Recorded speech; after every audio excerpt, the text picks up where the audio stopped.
Okay, hello everyone. This is me Kashif Azdani. As you already know me, and in this video, I will going to teach you a numerical based on the mirror equation. ठीक है, तो देखिए मैंने आपको mirror equation पढ़ा दिया, मैंने आपको लेंस इक्वेशन बता दिया, लेकिन मैंने आपको बताना भूल गया था कि आपको किसी भी न्यूमेरिकल को कैसे सोल्व करना है जो मिरर में होगा और लेंस में होगा।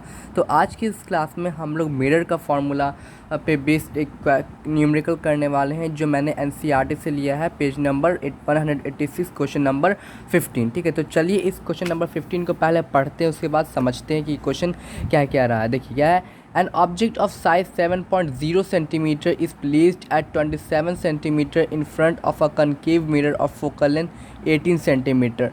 At what distance from the mirror should a screen be placed so that a sharp focused image can be obtained? Find the size and nature of the image. सबसे पहले क्वेश्चन समझिए क्या बोल रहा है। An object of size 7.0 centimetre, यानी एक object है जिसका साइज़ यानी जिसका हाइट जो है वो 7 सेंटीमीटर है, इस placed at 27 centimetre in front of a concave mirror. उसको कनकेव मिरर के फ्रंट में 27 सेंटीमीटर की दूरी पर रखा गया जिसका फोकल लेंथ 18 सेंटीमीटर है। ठीक है, मैं आपको इसको मतलब कि रेड मिरर पे बना के दिखाता हूँ। ठीक है, सबसे पहले जैसे मान लेते हैं क्वेश्चन नंबर 15 हमारा सॉल्यूशन है। ठीक है, इस क्वेश्चन नंबर 15 में जैसे मान लेते हैं ये हमारा कनकेव मिरर है। ठीक है, इस कनकेव ये हो गया हमारा एक कनकेव मिरर। ठीक है, अब इस कनकेव मिरर में मान लेते हैं ये हो गया आपका प्रिंसिपल एक्सिस, ये हो गया पोल, ये हो गया फोकस और ये हो गया सेंटर ऑफ कार्वेचर। समझ में आ गया यहाँ तक। अब क्वेश्चन समझिए।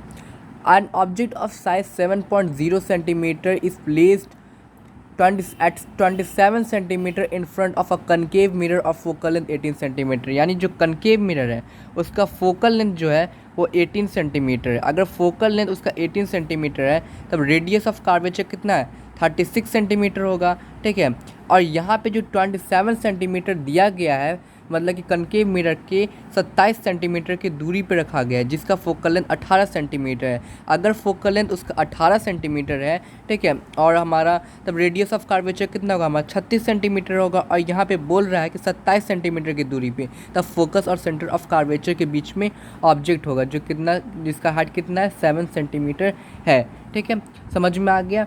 अब हमको बोल क्या रहा है, at what distance from the mirror should the screen be placed so that a real and sharp focused image can be obtained. मतलब कि किस डिस्टेंस पे मतलब कि मिरर को रखा जाए ताकि हमारा एक शार्प फोकस्ड इमेज बने। यहाँ पे मिरर का मतलब सीधे समझिए ऑब्जेक्ट को, यानी इमेज कहाँ पे बनेगा हमारा। ठीक है, और हमको निकालना find the size and nature of the image. तो देखिए यहाँ पे हमको गिवन किया है, गिवन है हमको हाइट ऑफ ऑब्जेक्ट जो है 7 सेंटीमीटर। ठीक है, फोकल लेंथ जो है -18 सेंटीमीटर। अब जो कनकेव मिरर होता है उसका फोकल लेंथ क्या होता है निगेटिव, और ऑब्जेक्ट डिस्टेंस कितना है वो भी है हमारा माइनस, यहाँ पे ऑब्जेक्ट डिस्टेंस कितना है -21 सेंटीमीटर। ऑब्जेक्ट डिस्टेंस कितना है -27 सेंटीमीटर। अब हमको निकालना क्या है, निकालना है हमको v, यानी इमेज डिस्टेंस क्या होगा। ठीक है, उसके बाद क्या निकालना है u, यानी h आई, यानी साइज ऑफ इमेज क्या होगा, नेचर क्या होगा। नेचर सबसे पहली बात कनकेव मिरर है, और कनकेव मिरर में फोकस और सेंटर ऑफ कार्वेचर के बीच में है।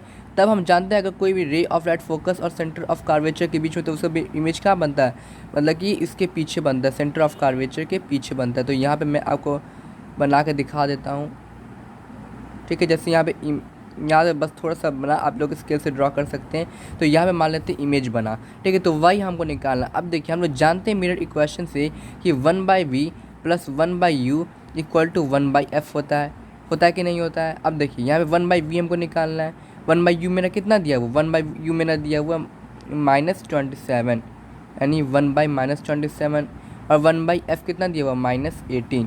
ठीक है, हमको निकालना v, तो हम क्या करेंगे मतलब कि v को उधर भेजेंगे, यानी ऑब्जेक्ट डिस्टेंस को राइट हैंड साइड भेजेंगे। तो क्या होगा 1/v + 1/27। अब देखिए 18 और 27 का जब हम एलसीएम लेंगे तो ये कितना होगा, ये होगा हमारा 54। ठीक है, और 18 के बारे में 54 कितनी बार में आता है, 3 बार में आता है।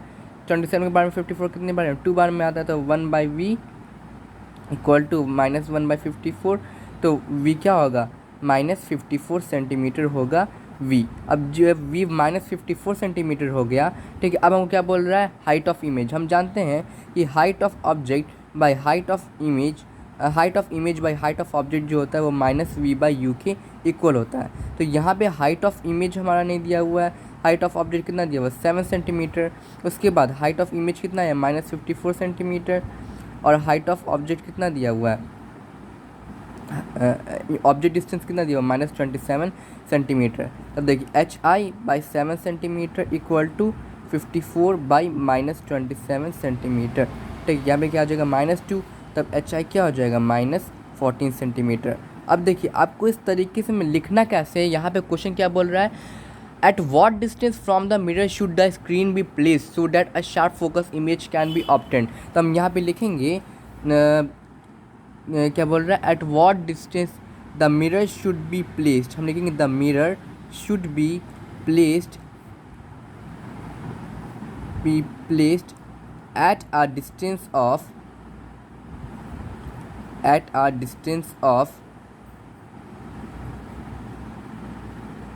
54 centimetre from the lens, 54 centimetre from the lens. ठीक है, तो इस तरीके से हम लोग इस क्वेश्चन को करते हैं। हम इस क्वेश्चन को एक बार फिर से बता देते हैं। यहाँ पे सीधे क्वेश्चन ये कह रहा है कि एक ऑब्जेक्ट है जिसका साइज 7 सेंटीमीटर है, उसको कनकेव मिरर के सामने 27 सेंटीमीटर की दूरी पे रखा गया, जिसका फोकल लेंथ 18 सेंटीमीटर है। तो किस डिस्टेंस पे हम मिरर को रखें, ठीक है, एक स्क्रीन को रखें मिरर के सामने जहाँ जिसमें मतलब शार्प फोकस इमेज बने। ठीक है, and find size and nature of the image. तो यहाँ पे हम स्क्रीन लिख देते, सॉरी द स्क्रीन हो गया यहाँ पे। ठीक है, तो thank you for watching my video. I believe that you have enjoy.